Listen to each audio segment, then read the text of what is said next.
Obrigado, Pedro. Bom dia. Bom dia a todos e a todas. Saudar, em nome do Pedro e do Eduardo, que me recebeu agora de manhã aqui, saudar o pessoal que trabalha aqui na Fundap, no Observatório.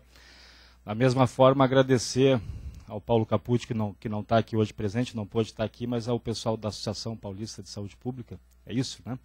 A PSP, também pela oportunidade, pelo convite. Eu me chamo, então, Luiz Carlos Bolzan, atualmente estou na função de diretor do Departamento de Ouvidoria do Ministério da Saúde, Ouvidoria Geral, lá o DOGES, né? E estive, antes de março, quando assumi essa função, um outro departamento, dizia aqui para o Pedro, na direção do Departamento de Auditoria do Ministério da Saúde. Então, e que os dois departamentos fazem parte da Secretaria de Gestão Estratégica e Participativa do Ministério, né? E a gente veio aqui hoje para conversar um pouco com vocês, aí, aceitando o convite, sobre ouvidoria, né? Ouvidoria no SUS e a ouvidoria, talvez, aí, no papel que ela pode desempenhar para a gestão, para o controle social, enfim, vamos discutir um pouco isso, vamos apresentar algumas possibilidades a vocês. Mas antes disso, né, queria poder, pelo menos, ter uma ideia de quem está aqui, quem é. Né? É claro que não vai dar, infelizmente, pelo tempo, para a gente passar o microfone e ouvir cada um de vocês para saber nome, formação e atuação. Mas só para eu ter uma ideia geral, quem está aqui que trabalha como gestor no Sistema Único de Saúde, não como técnico, mas tem alguma função de direção, coordenação, supervisão, ou secretário mesmo, alguém aqui? Lá no fundo, dois colegas lá, beleza, obrigado. Aos demais que são técnicos do Sistema Único de Saúde, município, no estado, enfim, ou até no Ministério, que estão por aí, por favor, levante o braço. Tá, beleza. Tá bom. Conselheiros e conselheiras de saúde, mesmo entre aqueles que já levantaram antes também. Tá bem. Vou perguntar, tem algum professor aí que trabalha com o Sistema Único de Saúde? Alguns professores nossos, sim. Beleza. Tem mais alguém que faltou ser classificado de alguma forma ou não? Não? Que não se enquadrou nessas possibilidades aí? Não, beleza. Pois é, tem algum ouvidor, por acaso? Me cochicharam aqui. Olha, tem ouvidores, que maravilha. Não, levantem o braço, deixem levantado o braço, ouvidores. Então, vamos lá. Nada corporativo, mas deixa eu ver. Ouvidores de onde? Itaquera? Mboi é município? Ah, mas é do município de São Paulo. Você? Mboi, a senhora? A senhora? Oi? É São Paulo, município de São Paulo. Senhor? Jandira é município. O senhor aqui? Do estado de São Paulo. Também. A senhora que está atrás? Município, Guaratinguetá. São Paulo, capital também, é isso? Vocês lá atrás? Senhora? Jundiaí? Itapecerica, e a senhora? A senhora aqui, que levantou a mão? Ah, tá bem. Os ouvidores, quem mais ouvidor aqui? Só para ter uma ideia. Calma, vamos lá. Como tem ouvidor, coisa boa, hein? Aqui. Itapira é município? Tá bem. Aqui as duas? Santo André? Qual? Cajamar, é município também. Quem mais aqui depois delas? Aqui a senhora. Mas é município de São Paulo. É uma regional do município de São Paulo. Para trás aqui quem mais? Senhora. Guarujá. Arujá. É município? Tá bem. Senhor? O senhor ia falar? Não? Não? Para trás, quem mais aqui? A senhora? Campo Limpo. É município? Bairro São Paulo. Senhora? Atibaia. Atrás? De onde? Do Pinhal? Espírito Santo do Pinhal. Beleza. Atrás alguém mais? Ouvidor? Ouvidores? De onde? Ok. E a senhora também? Também. Bom, beleza. Depois desse festival de ouvidores, nada corporativos, né? Vamos conversar um pouco sobre ouvidoria, não só para os ouvidores, né? Mas para nós, ouvidores, gestores, técnicos da área da saúde, conselheiros e conselheiras de saúde, e mesmo pesquisadores, né? Professores que acabam também trabalhando com dados do Sistema Único de Saúde. Bom, então vamos começar falando um pouquinho sobre que raio de serviço é este, ouvidoria, né? Que, na verdade, para a maioria daquelas pessoas que trabalham no SUS e para quem utiliza o SUS, me desculpem se eu estiver usando termos talvez um pouco, talvez que alguns entendam como inapropriados, mas é aquilo que a gente ouve, né? É um serviço inútil para muitas pessoas. É um serviço inútil, que não tem eco nenhum, não tem impacto nenhum, não resolve nada, né? Porque ele não resolve. Partindo do princípio desta fala geral, anônima, mas que a gente ouve a todo momento, né? O que é esse raio de ouvidoria, então, que ela faz, para que serve isso, já que ela não resolve nada? Bom, de fato, ouvidorias podem ter múltiplos papéis, diferentes funções, né? Ela pode ser desde conforme a gestão do Estado e o papel que o Estado possa desempenhar, possa ter, para quem está na gestão, na administração do Estado, para quem tem a máquina e usa o aparelho ideológico do Estado. Ela pode ser desde um instrumento de controle sobre a população, ela pode ser isso, para saber o que a população faz, o que ela pensa, o que ela quer, o que ela não quer, e não necessariamente para dar encaminhamentos relacionados a isso, mas para que não se faça, talvez, aquilo, ou para que se faça pontualmente alguma coisa que se entende que possa ter diálogo com quem assume o Estado brasileiro e quem domina esse aparelho. Ou ela pode ser não um instrumento de controle, mas ela pode ser um instrumento de monitoramento de políticas públicas, para poder, ao ouvir as pessoas, ao ouvir o cidadão que utiliza o serviço, tentar identificar o funcionamento correto ou inadequado de políticas conforme elas foram pensadas, e aí, a partir disso, fazer as suas avaliações, fazer os seus ajustes e adequações. Ela pode ser também um instrumento de mediação entre o Estado e a sociedade, entre a cidadania e o Estado brasileiro. Falando de uma ouvidoria pública ou estatal, que trabalha com uma política pública, como é o caso das ouvidorias do Sistema Único de Saúde. Eu estou falando aqui de 3 possibilidades, poderia falar de outras tantas que a ouvidoria pode desempenhar, né? Mas vamos ficar com esse aspecto último que eu falei, principal, que a ouvidoria tem um papel de mediação. Mediação entre a cidadania e o Estado brasileiro. Que mediação pode fazer um aparato, um instrumento, um equipamento como o da ouvidoria? A gente sabe de muito tempo que o Estado, especificamente o Estado brasileiro, não tem a prática, não faz o exercício do diálogo com a população brasileira. A gente sabe há muito tempo que o Estado brasileiro ele foi constituído, pensado, organizado para servir a interesses e ter diálogo com interesses de grupos específicos da população brasileira.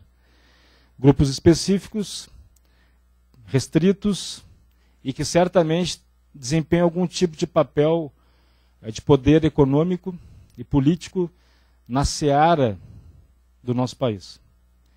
O Estado brasileiro foi constituído exatamente por esses grupos, foi pensado por esses grupos e foi mantido por esses grupos e foi sugado por esses grupos durante esses 500 anos, mas para que ele tivesse diálogo e para que ele tivesse os olhos voltados para os interesses desses grupos específicos.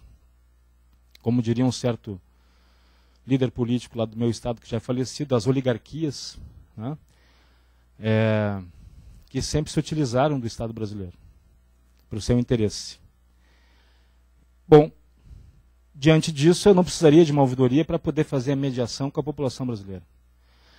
Mas, na verdade, a ouvidoria do Sistema Único de Saúde, ela se permite, ou se propõe, ou deve estar colocada para poder exatamente fazer a mediação da cidadania, daquelas pessoas que jamais tiveram um Estado brasileiro próximo de si, ou à sua disposição, aberto a receber a sua manifestação e seu interesse, A ouvidoria do SUS tem que estar colocada e tem que ter essa missão de poder receber essa manifestação e dar a devolução a essas pessoas que nunca tiveram um Estado lutando, trabalhando pelo seu interesse, pela sua necessidade.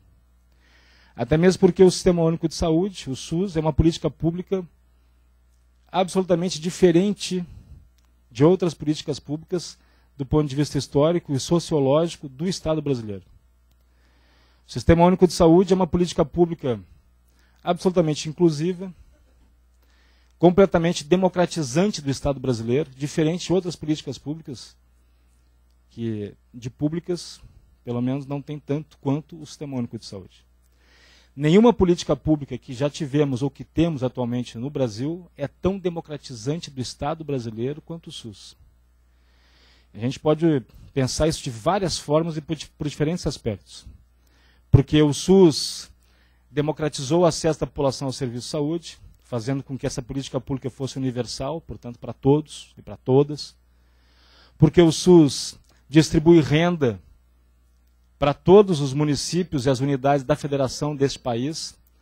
Ele constitui renda nesses municípios e estados da federação e na União, mas também a União, que é um ente do Sistema Único de Saúde, distribui recursos para todas essas unidades da federação. Não tem uma unidade da federação que não receba recursos da União nessa política pública que é o SUS.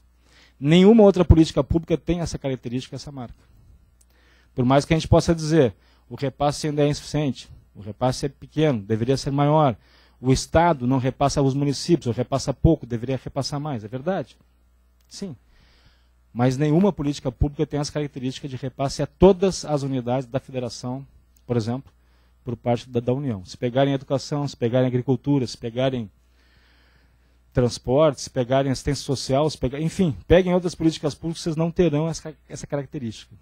Por isso também o SUS é democratizante do Estado brasileiro, porque ele distribui renda da União para todas as unidades da federação.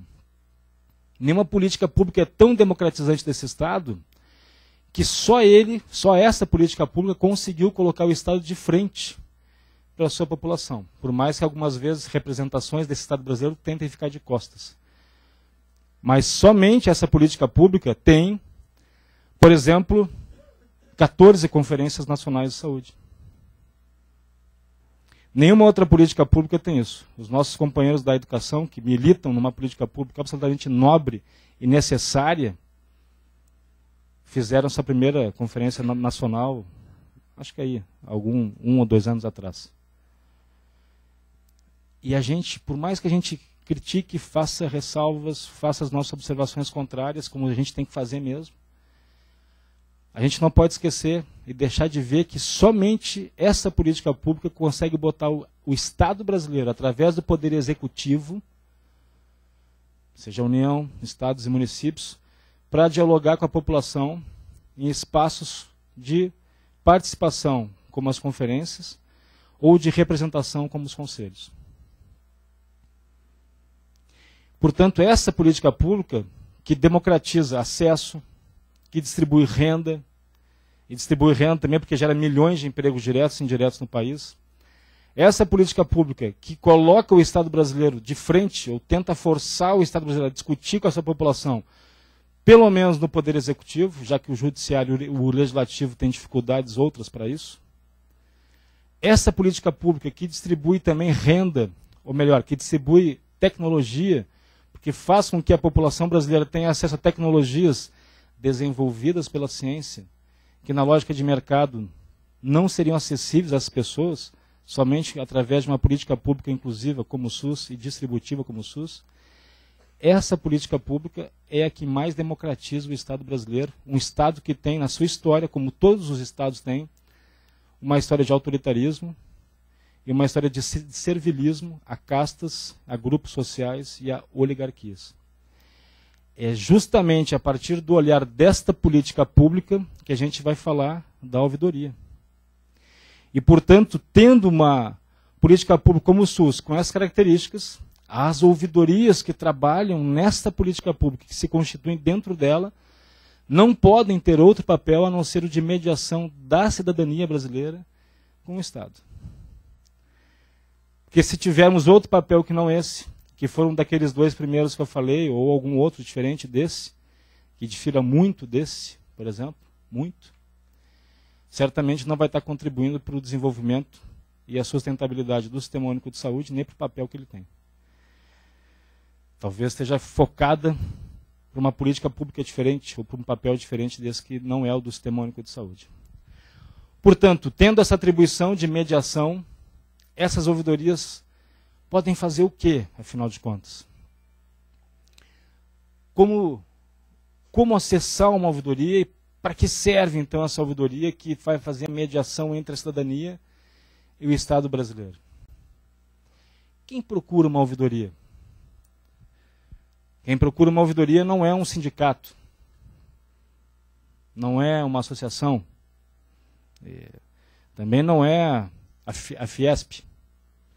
Quem procura uma ouvidoria não é um coletivo. Quem procura uma ouvidoria, pelo menos não como regra, até pode talvez uma entidade mandar um documento, um ofício para a ouvidoria se manifestando, mas não é a regra. Quem procura uma ouvidoria é o cidadão, é a unidade individual que existe dentro de um coletivo, que é o cidadão. É esse cidadão que, no seu afã por poder se manifestar para o Estado brasileiro, vai procurar a ouvidoria. E vai dizer o que ele tem para dizer naquele momento histórico que ele está vivendo. Ele vai dizer, fui mal atendido na unidade tal, o pessoal lá, ao invés de me atender naquele momento, foi se esconder atrás de um bioma para tomar o cafezinho dele e passar 15 minutos, eu fiquei esperando lá. Ou vai dizer que não conseguiu marcar ou ser atendido lá no CAPS do bairro tal, como ele foi referenciado do médico da unidade básica tal, não conseguiu ser agendado e ser marcado lá. Ele vai dizer que o serviço de saúde bucal da unidade onde ele foi é ruim, porque o material utilizado pelo dentista é ruim para fazer o trabalho dele. Ou ainda pode dizer, o prefeito é um ladrão, é um sem vergonha, e o ministro da Saúde também, e o diretor da ouvidoria é pior ainda. Tá? Porque é isso que ele tem para dizer naquele momento. Bom, talvez muito daquilo que vem através das ouvidorias para a gestão, oriundas da cidadania, não tenha algum fundamento, ou muito fundamento, ou careça, talvez, de uma consistência maior para aquilo que está sendo colocado. Talvez sim, pode ser verdade. Mas, inegavelmente, é a manifestação que vem da cidadania. Por mais que não careça, ou por mais que não tenha fundamento e careça disso, de uma consistência maior, e por mais que algumas vezes se exceda, inclusive em adjetivos que está sendo usados, sem ter esse fundamento e correndo o risco de incorrer em situações que, enfim, possam até custar caro depois dessa pessoa, se aqueles estão sendo adjetivados sem fundamento, não fiquem na passividade apenas de ouvir isso, mas mesmo que seja assim, num caso extremo, ainda assim é uma forma de manifestação que o cidadão encontra para poder se fazer ver, se fazer presente, e mais do que isso, para dois verbos que para mim são fundamentais. Primeiro, para ele participar. Para ele participar de alguma forma dessa organização social de maneira mais do que participativa, apenas, mais do que simplesmente dizendo alguma coisa, porque ele não quer apenas dizer, ele não quer que essa manifestação talvez acabe aqui no dizer algo, mas para participar e intervir. Participar e intervir. Porque participar não basta. Né?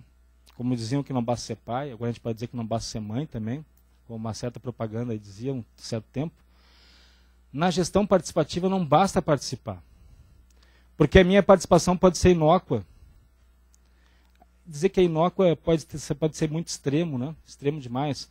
Mas ela pode ser pouco efetiva, a minha participação, se eu estou ali de corpo presente. Agora, a minha participação ela pode e deve ser muito mais do que meramente estar de corpo presente.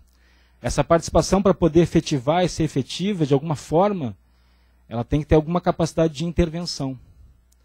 Porque se essa participação não puder ser casada com algum tipo de intervenção, essa participação certamente vai ter um limite muito pequeno.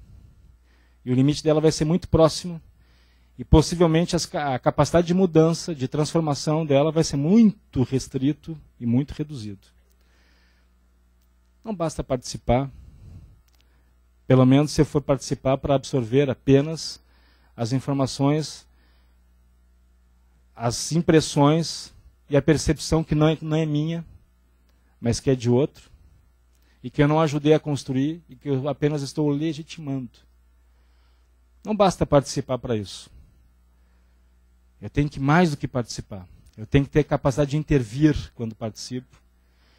Pode ser intervir falando, talvez num grupo grande ou num grupo pequeno. Pode ser escrevendo alguma situação e repassando para alguém.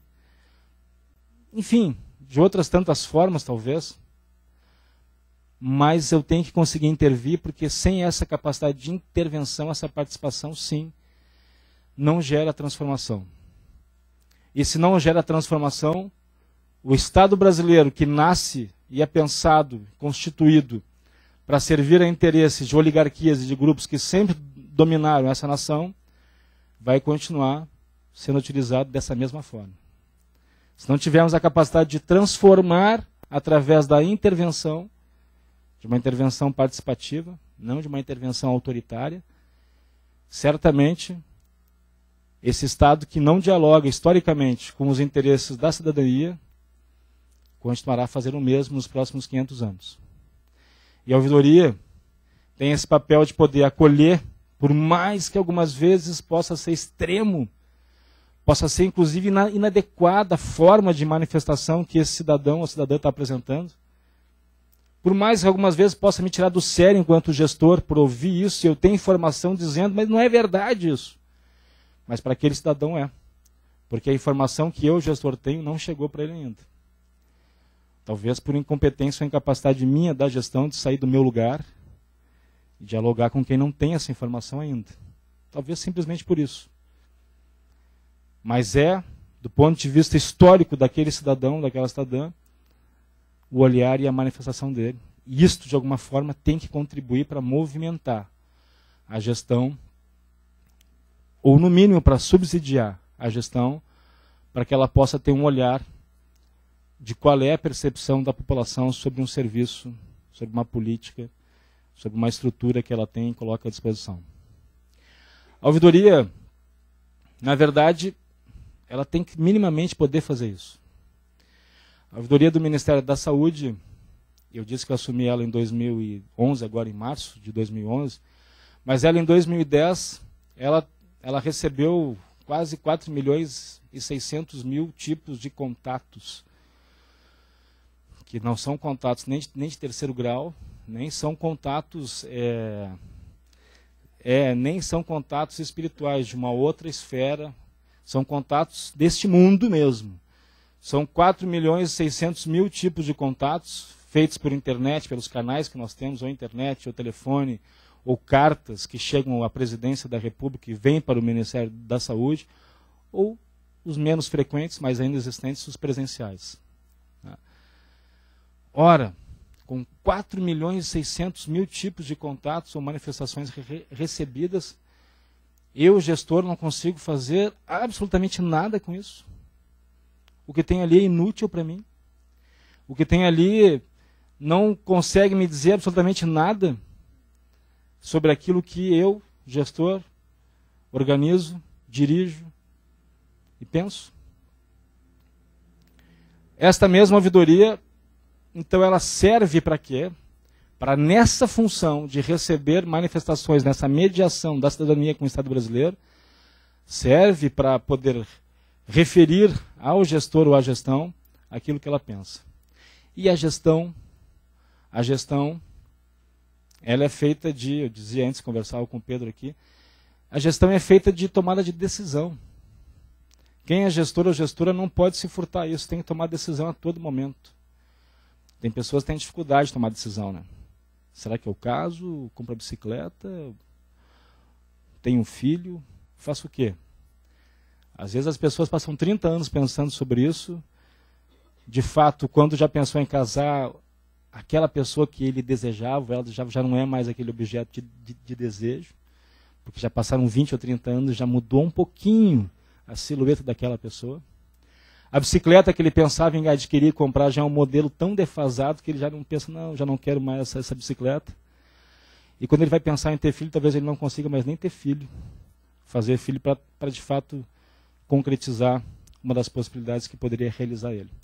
Tomar decisão é uma necessidade para a gestão. Porque eu não posso esperar 20, 30 anos, eu não posso esperar um ano muitas vezes para tomar uma decisão. E eu posso tomar essa decisão tendo informações ou não tendo informações. Alguns preferem tomar decisões sem ter informações. Tá? Outros preferem tomar decisões, decidir, fundamentado em informações. E aí tem tipos de informações diferentes que podem subsidiar a gestão e o gestor para tomar suas decisões. Tem as informações de origem técnica, feitas por grupos de técnicos da área sanitária, por exemplo, da área epidemiológica, por auditores, por pessoal da área contábil, fiscal, enfim, que domina o seu fundo de saúde. Né? Mas tem também as informações que não têm esse caráter técnico e que nem por isso são menos importantes, são menos decisivas, que são as informações que advêm da população.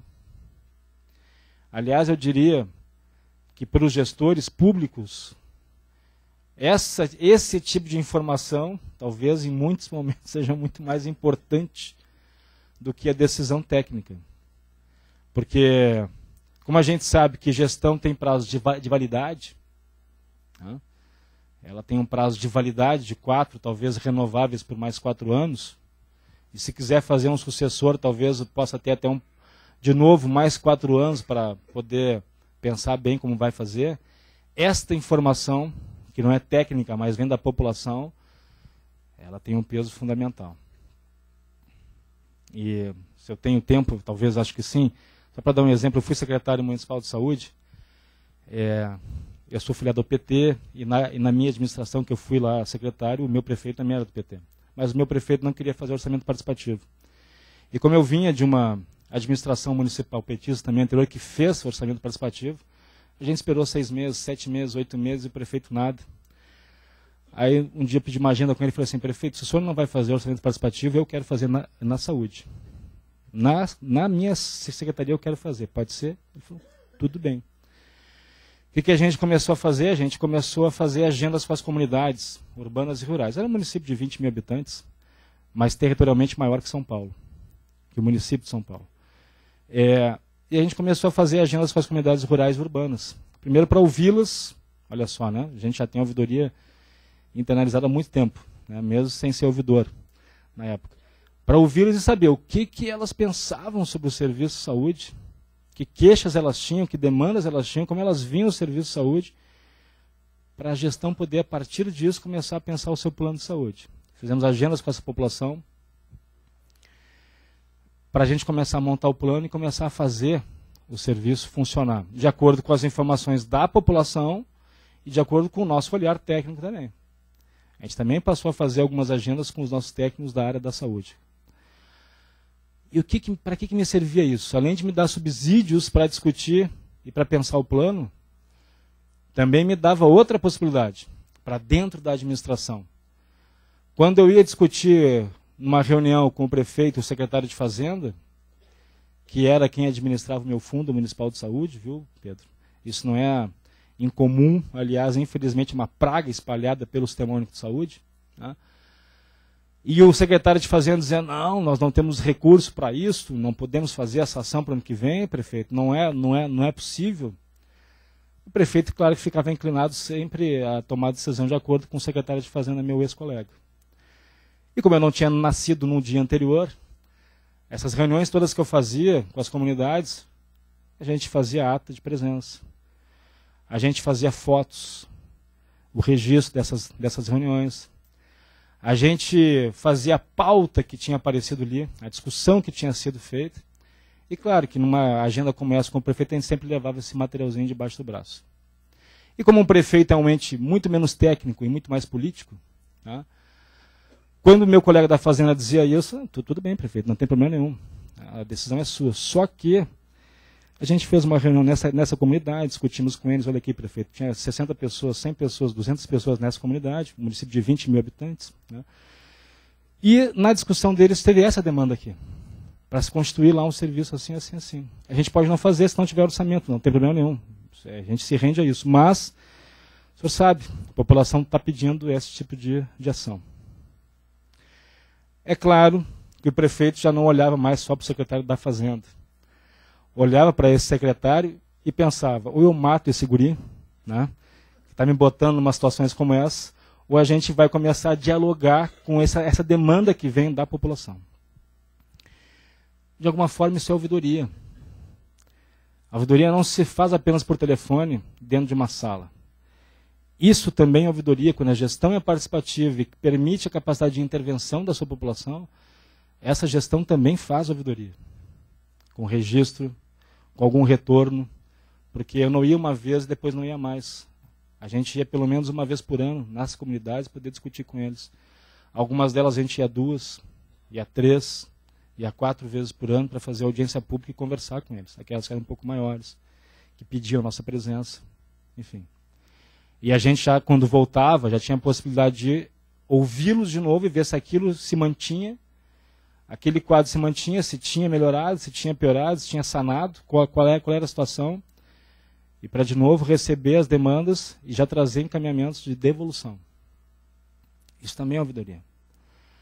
Ora, estou falando disso porque esse tipo de informação é tão importante quanto a informação técnica, crua, numérica, estatística, feita pelos quadros técnicos da área da saúde. Mas uma ouvidoria, além de fazer isso, ela também pode ter outras formulações e possibilidades de fortalecer a participação da população com capacidade de intervenção, de fazer com que essa fala ecoe e chegue até a gestão do Estado brasileiro, que é muito mais do que simplesmente receber essa informação ali, como eu disse, poder fazer aquilo que a gente chama de uma ouvidoria ativa, mais do que ativa, uma ouvidoria itinerante. Poder fazer com que o Estado saia do seu locus comum, do seu lugar comum, e vá para onde estão as pessoas. Se a gente vai para a assistência à saúde, saindo um pouco do foco da gestão, a estratégia de saúde da família não propõe uma inversão desse tipo? Tirar a clínica médica, a clínica de enfermagem, a clínica de odonto, tirar essa clínica daquele espaço instituído, materializado na unidade de saúde, e levar essa clínica e esse serviço, e esse olhar, essa expertise, esse conhecimento técnico para onde as pessoas vivem, para poder intervir ali com maior capacidade de resolução, maior capacidade diagnóstica e de resolução, talvez por consequência, por maior capacidade terapêutica.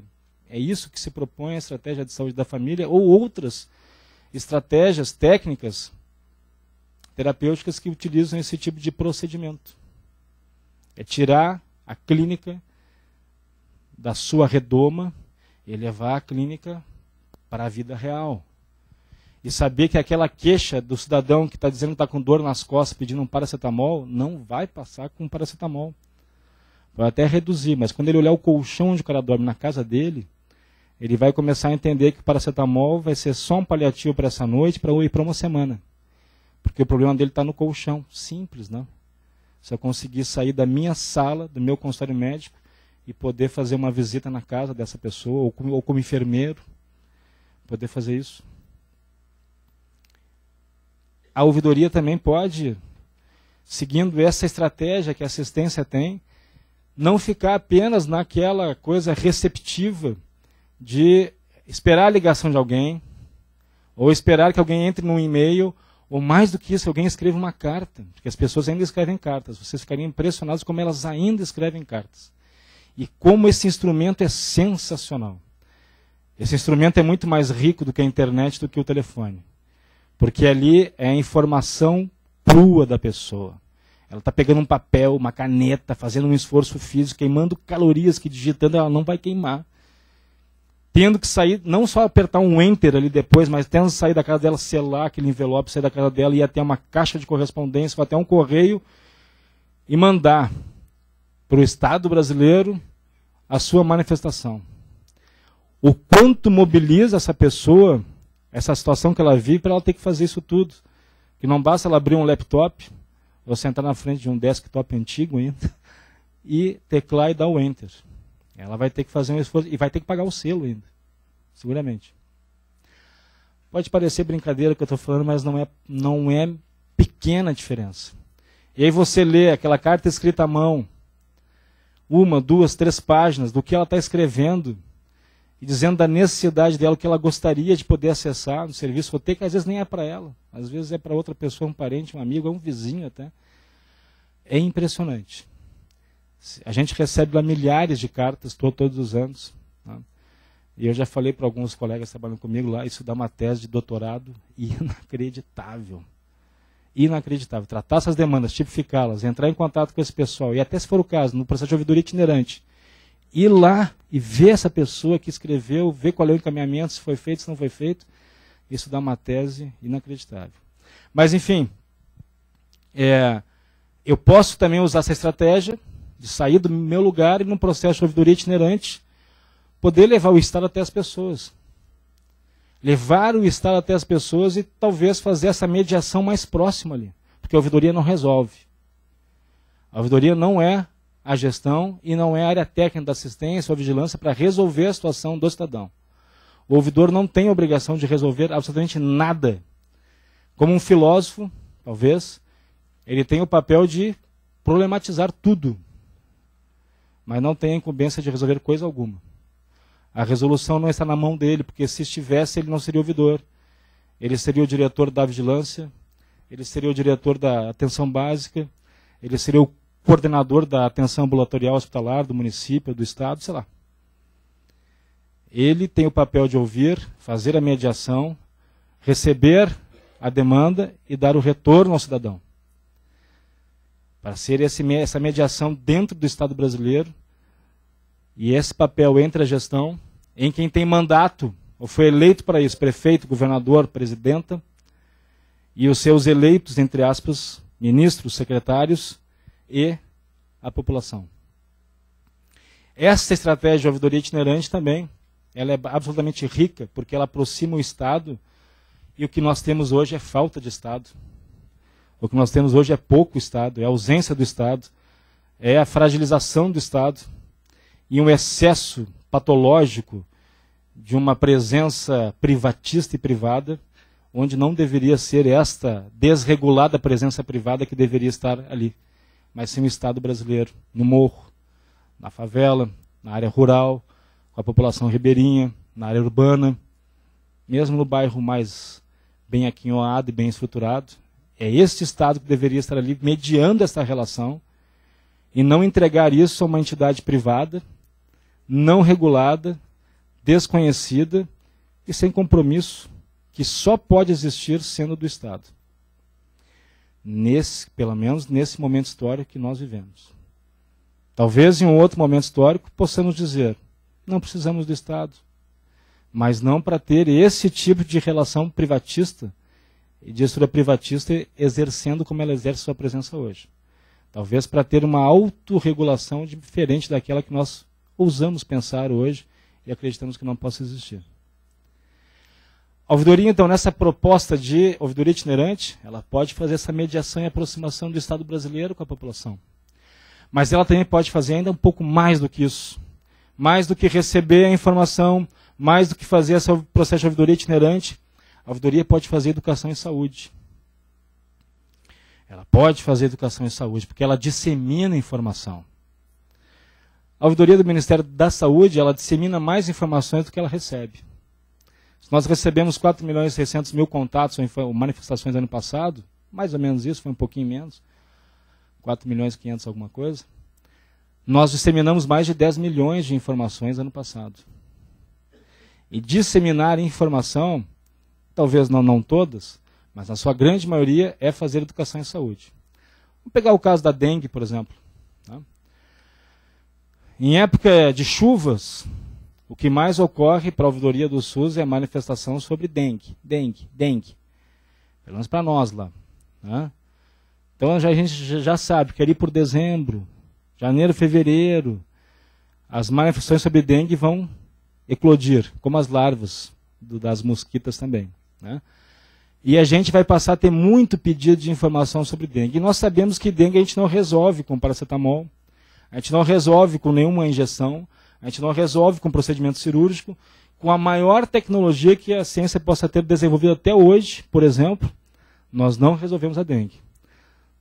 Todos nós sanitaristas, sabemos que a dengue só se resolve neste momento histórico e nessa construção histórica que fizemos até aqui e agora, de uma forma, com o processo de educação em saúde.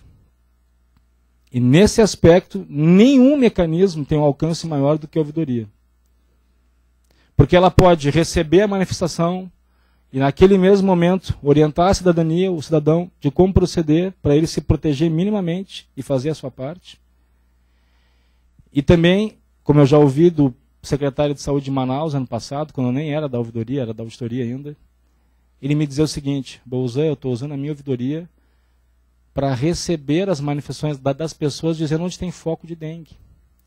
E dessa manifestação que entra para mim pela ouvidoria, eu pego a minha equipe de vigilância e vamos pegar esse materialzinho diariamente da ouvidoria e vamos até essas localidades para debelar esses focos. Portanto, a ouvidoria ela também faz esse papel de disseminar informações, de fazer educação em saúde. Aí eu poderia falar sobre qualquer outra área, dengue, febre amarela, hanseníase. A gente ainda tem muita gente ligando, muita gente comparado com as outras áreas não, mas sobre a hanseníase, muitas pessoas ligam para a gente para saber o que é, como é que é, ou para saber como eu paro de fumar. A ouvidoria, pelo menos a do Ministério, faz educação em saúde, sim, e pode fazer e faz constantemente isso. Mas nós podemos fazer também um pouco mais ainda do que receber a manifestação nessa mediação, do que fazer a ouvidoria itinerante e aproximar o Estado brasileiro da população e do que fazer educação em saúde. Nós ainda podemos coletar dados de forma ativa. Nós podemos fazer pesquisa de opinião e podemos fazer pesquisa, se não de opinião, enfim, mas outros tipos de coleta de dados que podem trazer informações para a gestão.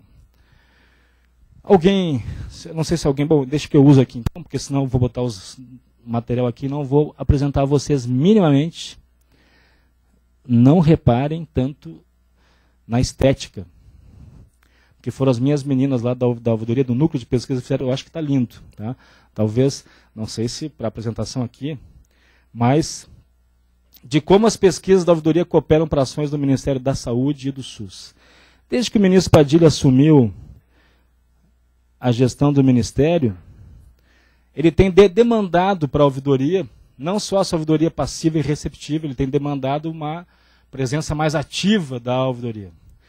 Ele tem demandado algumas coisas que são pesquisas de fato, tecnicamente são pesquisas de opinião, pesquisa por telefone, ou pesquisas sobre situação de estrutura de um determinado serviço, ou algumas vezes simplesmente ele ou áreas técnicas pedem para a gente entrar em contato com municípios ou estados ou prestadores para saber sobre a situação desses prestadores e desses serviços.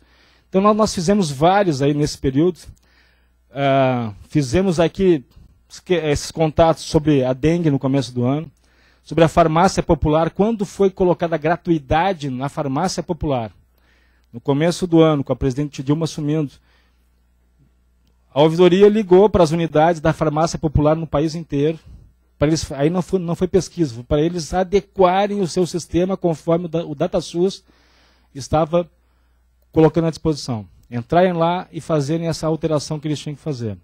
Foram mais de 6 mil unidades que nós tínhamos que ligar no país inteiro para fazer esse contato direto com o farmacêutico e orientar ele como deveria ser feito. Quando a gente está falando aqui sobre a ampliação do atendimento pelo SUS, tem as UPAs, e vocês imaginem que a presidente Dilma está com o PAC na mão, né? E o PAC também tem uma relação com o SUS.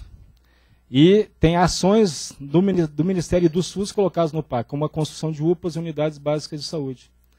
A presidente Dilma, numa conversa com o ministro Padilha, queria saber como estão as UPAs que nós já repassamos o dinheiro no governo Lula.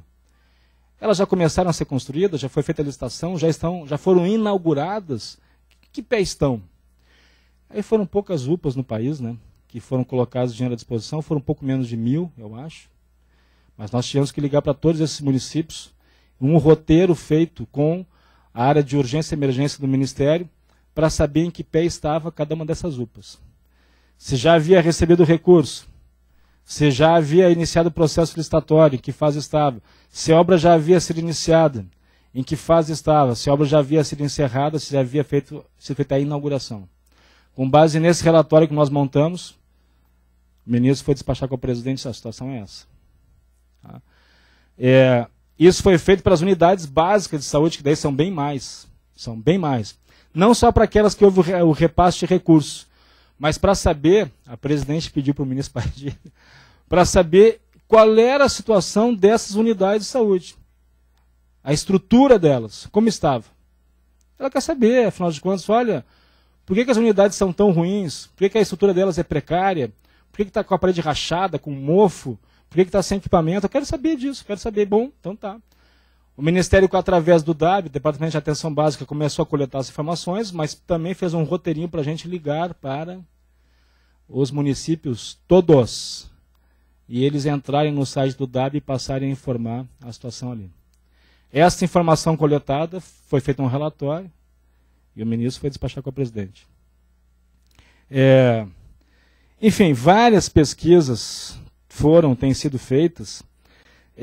Aqui tem algumas que são interessantes, talvez não pela amplitude, mas pelo tipo de população e de serviço. Nós fizemos a das mamografias, que foi uma ação que o DENASUS e a ouvidoria fizeram em conjunto, cada um com a sua área. O DENASUS foi a campo fazer visita técnica, não auditoria, visita técnica, para ver qual é a situação de cada mamógrafo do país. São mais de 700, menos de 800 mamógrafos no país. Eles foram a campo para ver a situação como estava, se estava com registro, o que estava funcionando, se não estava, enfim. Tinha um roteiro deles. E nós, ouvidoria, fizemos duas ações. Uma, nós pegamos uma amostra de 3.000 mulheres no país, aproximadamente isso, em todos os estados do país, que tinham a solicitação de mamografia no ano anterior. E fizemos ligações para elas, para saber se elas tinham feito o exame delas, se elas tiveram acesso, quanto tempo elas demoraram para ter acesso, a devolução para elas do exame, quanto tempo demorou, a satisfação delas. E outra, ligar para os gestores. Ligar para uma amostra de gestores que tinham os mamógrafos, então no seu município, e uma amostra de gestores que não tinham mamógrafos no seu município, mas usavam aquele município que tinha como referência do serviço. Para saber como estava o acesso da sua população, se estava tendo a porta negada, o acesso negado ou não, como estava acontecendo isso, eles tinham que comprar serviço além daquilo que o Ministério já repassava de recursos no teto do Estado ou do município sede para fazer o exame ou não. Enfim, os resultados foram interessantes, pena que eu não vou ter tempo para discorrer sobre isso tudo, porque a gente fez esse contato, e esse contato foi para as mãos do ministro Padilha, que também foi para a mão da SAS, a Secretaria de Atenção à Saúde, para, a partir disso, fazer a discussão com a presidenta sobre a situação dos mamógrafos no país, para os exames relacionados ao câncer de mama. Tá? E isso é uma das ações que vai ser colocada em relação ao programa de saúde da mulher que o Ministério tem. A partir disso. Eu não sei quanto tempo eu tenho, Pedro. Tem mais umas 3 horas ainda? Ah, tranquilo. Tá bem. Então, bom, nós fizemos uma pesquisa sobre as comunidades terapêuticas. A gente sabe que aqui em São Paulo tem comunidade terapêutica a rodo. Eu sou psicólogo, eu não falei no começo, né? Enfim. E nós fizemos uma pesquisa porque a base do governo federal tem muitos parlamentares que têm relações com comunidades terapêuticas, ou que têm comunidades, ou que têm na sua base esse tipo de apoio. E estavam fazendo uma pressão muito grande, ou um pedido muito grande, para trocar a palavra pressão, que não é tão elegante, mas um pedido muito grande para um financiamento para a sustentabilidade das comunidades terapêuticas à presidenta. A presidenta repassou a demanda para o Ministério, claro que não foi assim tudo nesse pouco tempo, e nem com essa suavidade toda que eu estou falando, mas passou para o Ministério a situação. O Ministério tinha que saber qual era a situação, quantas comunidades terapêuticas tem no país de fato, porque diziam que eram 2, 3 mil comunidades terapêuticas, que era, enfim. Nos passaram uma lista que havia sido entregue ao Ministério por essas pessoas que representam essas entidades. Da lista que a gente recebeu com os dados, telefone, enfim, nós fizemos um roteirinho para saber o que o Ministério queria investigar. Se tinha CNPJ, se tinha o técnico, se não tinha, enfim, qual era a situação. Estava aberto, funcionando, endereço, para lá. Os contatos feitos, nós percebemos que a lista caía pela metade. Muitas não existiam, muitas não tinham pessoas para atender, muitas não tinham CNPJ, enfim. Fizemos esse relatório, entregamos dentro do Ministério. E esse nosso relatório serviu para a presidente Dilma dizer mais ou menos o seguinte: está gravando, eu não vou fazer como a presidente, mas para ela dizer algo tipo assim: mas não era tudo aquilo que me falavam, então. Então vamos conversar com esse pessoal de uma outra forma. E aí, a partir disso, vai haver sim um tipo de contribuição ou de espaço para que essas comunidades tenham financiamento, a princípio por convênios, mas não fundo a fundo como estavam querendo até então. Neste momento, pelo menos. Tá? Ou seja, eu estou dando exemplos aqui, vários exemplos, e posso discorrer muito nessas mais de 14 ações que a gente fez de pesquisa ou de contatos demandados pelo Ministério, de que a ouvidoria também pode ser um serviço para levantar dados de maneira ativa para a gestão. Se ela tem estrutura para isso, é claro. Se a gestão constituiu ela com estrutura para isso, é claro. E se o gestor assim entende que ela deva funcionar, é claro. Mas ela pode levantar essas informações, ou de maneira passiva, esperando a informação chegar até ela, a manifestação, com os relatórios que se produz, e aí tem um outro tipo de relatório que eu queria apresentar a vocês de maneira razoavelmente rápida, esse aqui, que é o relatório que nós fazemos periodicamente, ou, por exemplo, enfim, depois eu vou, quando eu conseguir chegar melhor, eu vou falar. Ou, enfim, capacitar a gestão para ela ter, através de informações, para ela tomar as suas decisões. Todas essas informações que nós colhemos, através de manifestações ou de pesquisas que a gente fez, subsidiam a gestão do ministro Padilha para que ele tome as decisões dele com a equipe técnica. O ministro Padilha tem feito da ouvidoria do Ministério da Saúde um grande instrumento de gestão. Um grande instrumento para a tomada de decisão dele. Vou confidenciar duas coisas aqui a vocês. Numa reunião que a gente teve umas 3 semanas atrás com ele, ele disse o seguinte para nós: essa ouvidoria vai ser a melhor ouvidoria do mundo. Aí eu brinquei com ele, para não deixar barato, falei assim: não, mas já é, né? Aí ele disse: não, Bolzan, depois que a gente fizer as adequações que vocês estão fazendo, estão em curso, até o final deste ano ela vai ser a melhor ouvidoria do mundo. E a outra é que o ministro Padilha, para nossa felicidade, ele fala muito mais de ouvidoria do que de qualquer outra coisa. Eu não sei se na ouvidoria, se na conferência do Estado de São Paulo que ele teve, se ele falou em ouvidoria. Mas em todas as outras que eu vi, quando ele esteve, que eu acompanhei, ele fala de ouvidoria. E não é porque a gente está presente. É porque ele fala disso. Ele fala o que a ouvidoria pode fazer para ele, para qualificar a gestão dele. E essa é uma diferença marcante entre gestões que querem simplesmente uma gestão participativa, ou que não querem, e entre aquelas que querem, também diferença de que querem participação, mas querem muito mais do que participação.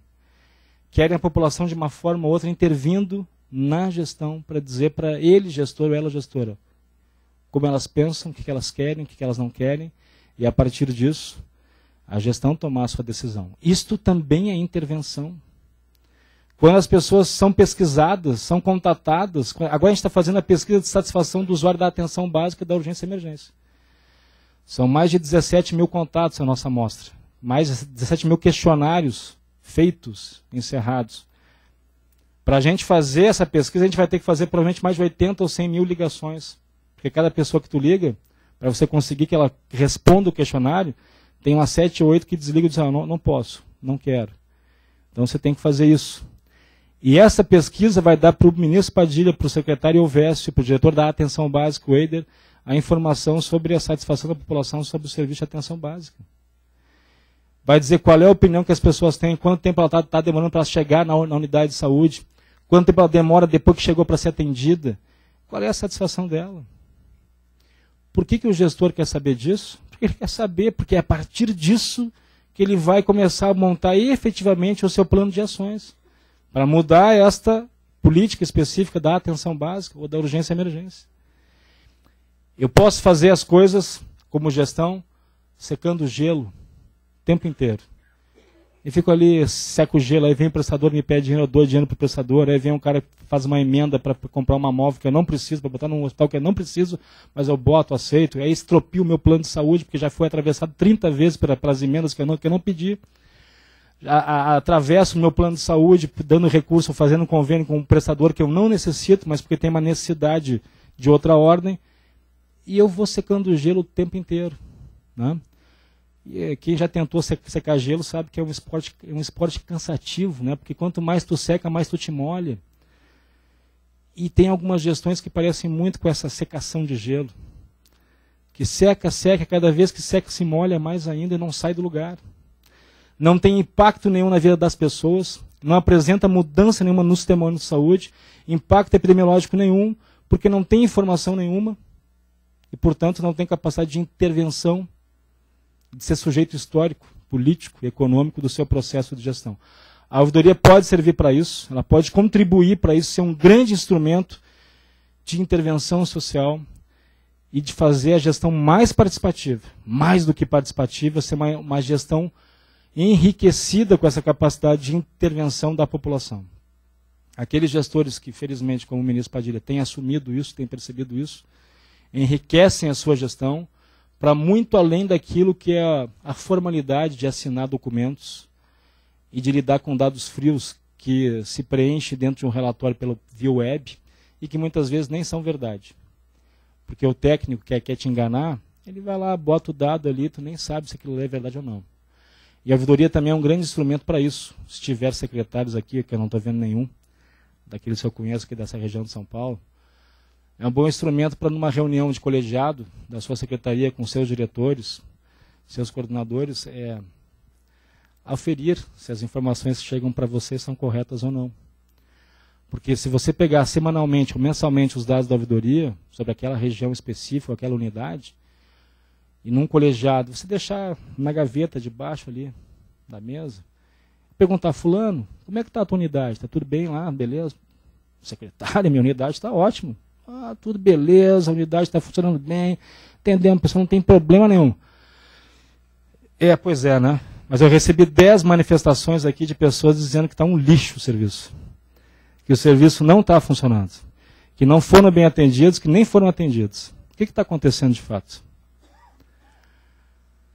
E talvez seja isso que incomode alguns colegas técnicos, que são responsáveis por áreas técnicas, que não gostam da ouvidoria, que não dão retorno das demandas da ouvidoria.